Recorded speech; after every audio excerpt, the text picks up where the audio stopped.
Something just left our solar system, and NASA has no idea what it is. Not a comet, not a chunk of rock, not anything that fits neatly into our models of how the universe is supposed to work. Scientists are calling it one of the strangest detections in the history of space exploration. And the more they study it, the more confused they get.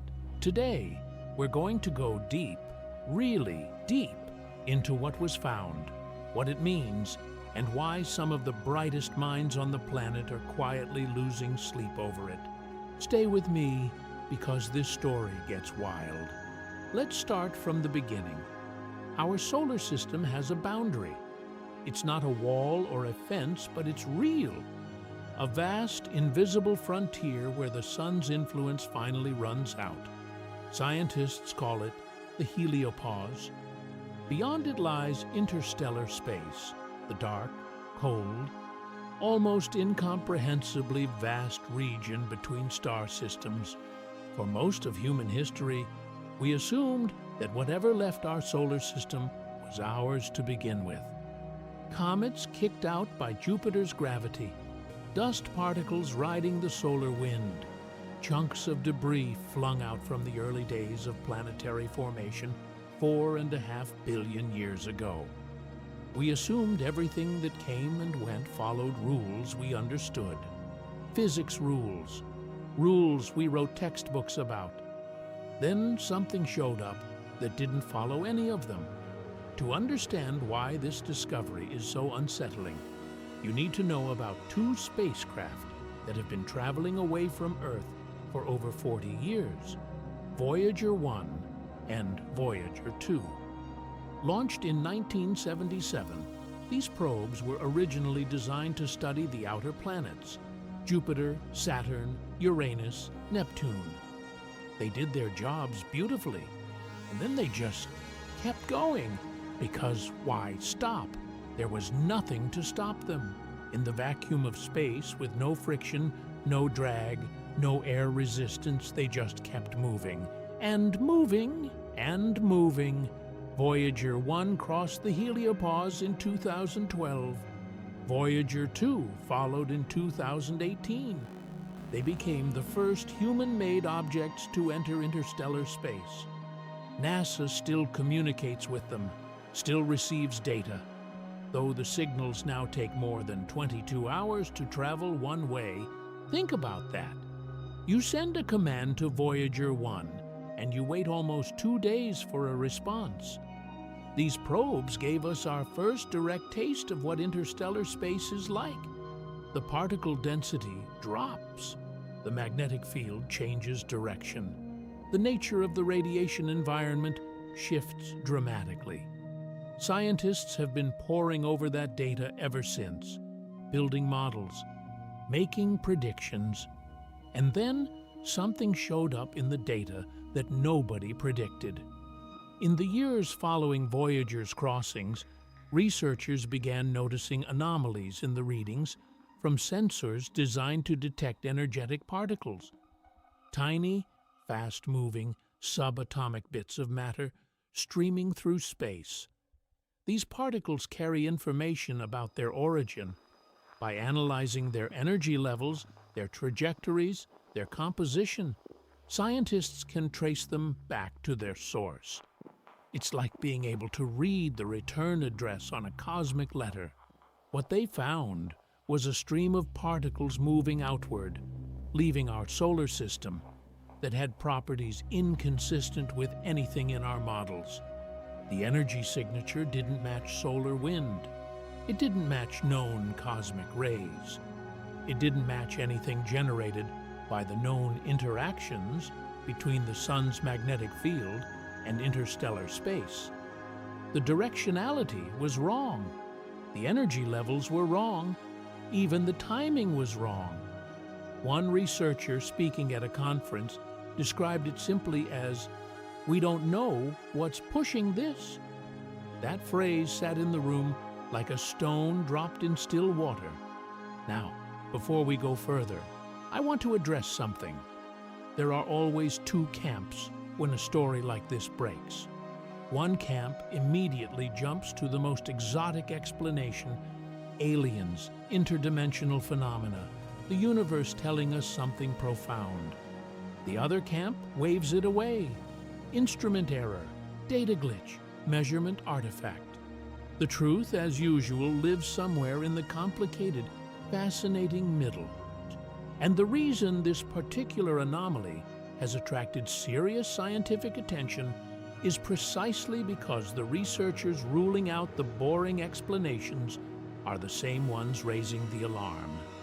These aren't fringe scientists posting on forums.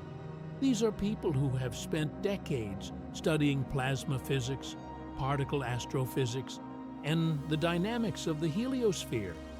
They know what instrument glitches look like. They know how to account for calibration drift in 40-year-old spacecraft. They've done that work, and they're still pointing at something in the data and saying, "We can't explain this." So, what are the serious hypotheses? What could actually be causing this? The first possibility involves something called the heliospheric current sheet. This is a massive structure, the largest in the solar system. A vast, wavy plane of electrically charged particles that separates regions of opposite magnetic polarity emanating from the Sun.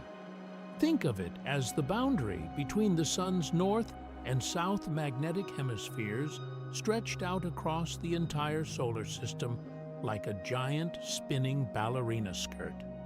When the solar cycle changes, which it does roughly every 11 years, the current sheet shifts and ripples.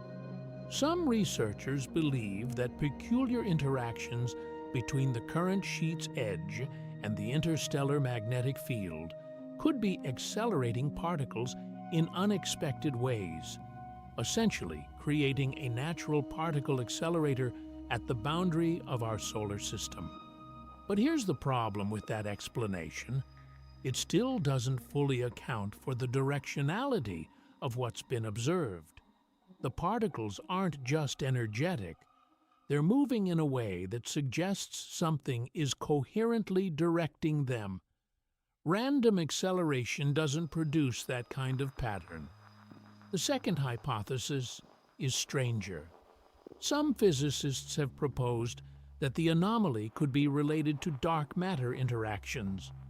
Dark matter, for those unfamiliar, is the invisible stuff that makes up roughly 27% of the universe's total mass energy content. We know it exists because of its gravitational effects on galaxies and galactic clusters, but we don't know what it's made of. We've never directly detected a single dark matter particle. There are dozens of theoretical candidates: WIMPs, axions, and sterile neutrinos.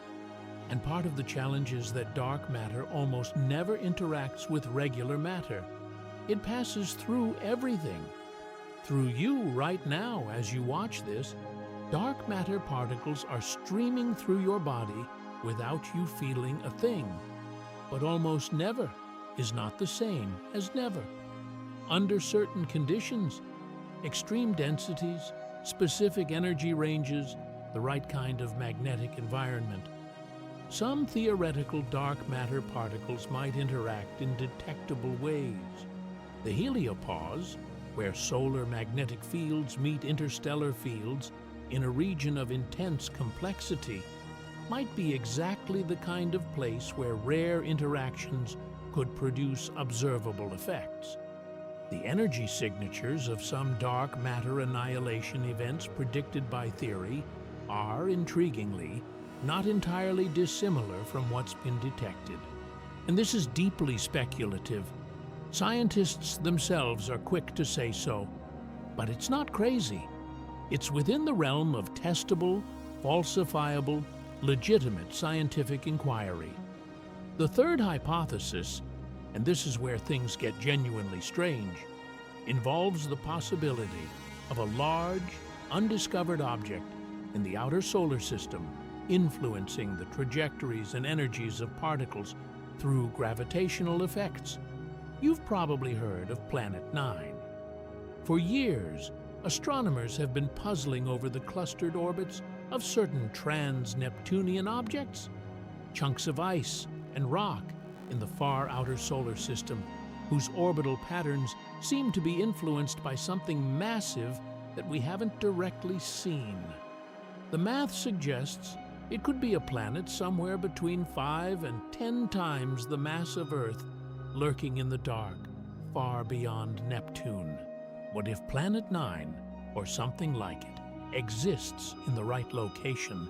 It could be doing strange things to the particle environment in the outer heliosphere. Its magnetic field, its interaction with solar wind, the gravitational focusing of interstellar particles around it, all of these could produce anomalous signatures. The problem is that if this is the explanation, it actually raises more questions than it answers, because a planet of that size should have been detectable through other means by now, unless it's not a planet, unless it's something else. This brings us to a fourth idea that has been circulating in increasingly serious scientific conversations: the possibility that what's leaving our solar system isn't matter in any conventional sense, but rather a coherent structure in the magnetic field itself, what physicists call a magnetic flux rope or a plasmoid. These are large-scale structures where magnetic field lines are wound together into tube-like configurations that can trap and accelerate plasma. They form naturally in environments with complex dynamic magnetic fields, like, for instance, the boundary of the heliosphere. Under the right conditions, a sufficiently large and stable plasmoid could form, drift outward, and eventually break free from the heliospheric environment.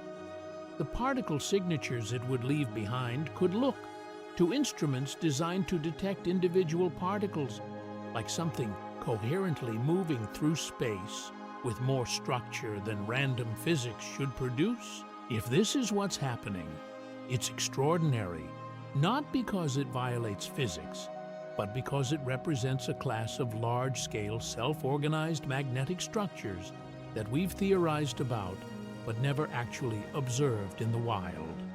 Catching one in the act of leaving the solar system would be, scientifically, a major discovery. But wait, there's more. And this is the part that some researchers are most reluctant to talk about publicly. In the data, buried beneath the particle anomalies, there are gravitational measurements, subtle ones, measurements from the navigation systems of the Voyager probes, which are precise enough to detect tiny deviations in the spacecraft's trajectories caused by gravitational influences. When you strip away the known influences, the sun, the planets, the galactic gravitational gradient, there are residuals, small but persistent, and patterned in a way that doesn't obviously correspond to any known source. This is similar to the Pioneer anomaly, which captivated scientists in the early 2000s. Pioneer 10 and Pioneer 11, earlier space probes, were experiencing a tiny but inexplicable acceleration directed toward the sun. For years, this was cited as potential evidence of new physics. Eventually, after an enormous amount of work, researchers determined that the anomaly was caused by the anisotropic thermal radiation from the spacecraft's own electronics. Essentially, the probes were so slightly pushed by the infrared light they themselves emitted that it created a detectable acceleration, a beautiful, mundane, deeply satisfying explanation. Could the Voyager residuals have a similar mundane explanation? Yes, absolutely. And the scientists working on this are actively looking for exactly that kind of explanation, but they haven't found it yet. And in science, we haven't found the mundane explanation yet is sometimes the most honest and unsettling thing you can say. Here's what makes this moment particularly significant in the history of space exploration. We are at the threshold of an entirely new era of interstellar observation. The Voyager probes are remarkable, but they are 40-year-old technology running on hardware that was cutting edge when disco was still popular. The instruments are limited, the power supply is dwindling. Both probes have been shutting down systems to preserve energy, and scientists estimate they may lose contact with them entirely within the next few years. When they go dark, we lose our only direct in situ measurements of interstellar space, which is exactly why several serious proposals are on the table for new interstellar probes. One concept, the Interstellar Probe Study, backed by NASA's Johns Hopkins Applied Physics Laboratory, envisions a spacecraft capable of reaching 200 astronomical units from the Sun, more than 5 times further than Voyager has traveled, within 50 years. With modern instruments, modern propulsion concepts, and modern communication technology, such a probe could answer questions that Voyager can only hint at. The anomalies we've been discussing are part of what's driving the urgency of these proposals. Science tends to move slowly, deliberately, conservatively. But when the data consistently refuses to cooperate with the models, urgency follows. But there's a broader context to all of this that we should talk about because it matters. In the last decade, our understanding of the solar system's relationship with its interstellar environment has been completely revolutionized. We used to think of the heliosphere, the sun's bubble of influence, as a fairly simple, balloon-shaped structure. Solar wind blows outward in all directions, pushes against interstellar space, forms a boundary. Clean, tidy, predictable. What we've actually found is far more complex. The heliosphere is shaped asymmetrically by the relative motion of the Sun through the galaxy. It has a nose pointing in the direction of travel, and a tail, called the heliotail, streaming behind. Energetic neutral atoms map its structure in 3 dimensions. The boundary isn't a clean line, but a turbulent, dynamic, but ever-shifting frontier. Inside this frontier, the Sun's magnetic field interacts with incoming interstellar material in ways that create entirely novel plasma physics that we're still working to understand. And in that complexity, in that turbulence, in that dynamic interplay between our star and the galaxy it moves through, things happen that we didn't predict. Things leave, things come in, and occasionally, something leaves that makes even the most experienced scientists stop, look at each other and say, "What is that?" The history of astronomy is littered with exactly these moments. The discovery of pulsars, which were initially so regular and so strange that astronomers briefly and seriously considered the possibility they were artificial beacons. The detection of the WOW signal in 1977, the same year the Voyagers launched, a radio signal so distinctive that the researcher who found it circled it on the printout and wrote the word "wow" in the margin, and which has never been satisfactorily explained. Fast radio bursts, which are millisecond flashes of intense radio energy from cosmological distances that puzzled astronomers for years before their origin as magnetar flares was pieced together through painstaking observation. Every time the anomaly turned out to be either a known phenomenon in an unfamiliar context or a genuinely new phenomenon that expanded our understanding of the universe. Never has an astronomical anomaly turned out to be nothing. The universe, it seems, always has something to say. What is it saying now? Honestly, we don't know yet. That's the truthful answer. The data is real, and the anomaly is real. The scientific uncertainty is real. What we can say is that something is happening at the edge of our solar system that our current models don't fully account for. Whether that something is exotic dark matter interactions, a new class of magnetic structure, the gravitational signature of an undiscovered object, or something we haven't even thought of yet. We don't know, but we're looking hard, and that in itself is one of the most profound things about being alive in this particular moment of human history. We have machines, fragile, ancient, running on plutonium power supplies that are slowly dying, that we launched into space before most of the people watching this were born, that have traveled so far they are now beyond everything our sun has ever touched, and they are still sending back data, and still talking to us, still telling us things that surprise us. There are 7 billion people on this planet, and we are collectively listening to 2 tiny spacecraft whispering back to us from the edge of the solar system, telling us that the universe is stranger and more interesting than we thought. If that doesn't give you chills, I don't know what will. The story of this anomaly is still being written. New papers are being published. New analyses are being run. The proposed interstellar probe, if it gets funded and built, won't launch for years and won't reach the heliopause for decades.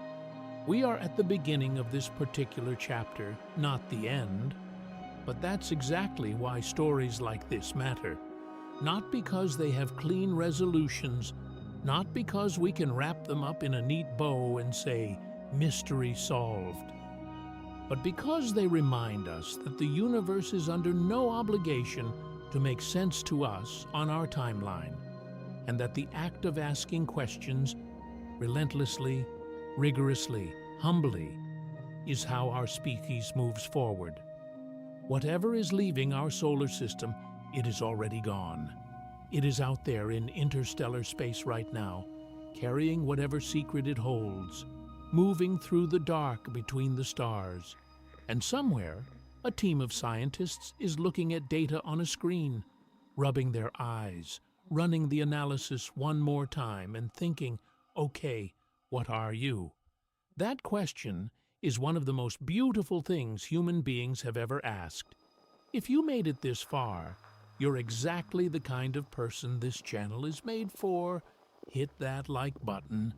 It genuinely helps this kind of content reach more people who care about the real, deep, unsettling mysteries of space. Subscribe if you want more dives like this one, because there is so much more where this came from. And drop a comment below. I want to know what you think. Which of the hypotheses we talked about today resonates most with you? Dark matter, Planet 9, magnetic structures, or do you think there's a mundane explanation we just haven't found yet? Tell me. I read everything. See you in the next one.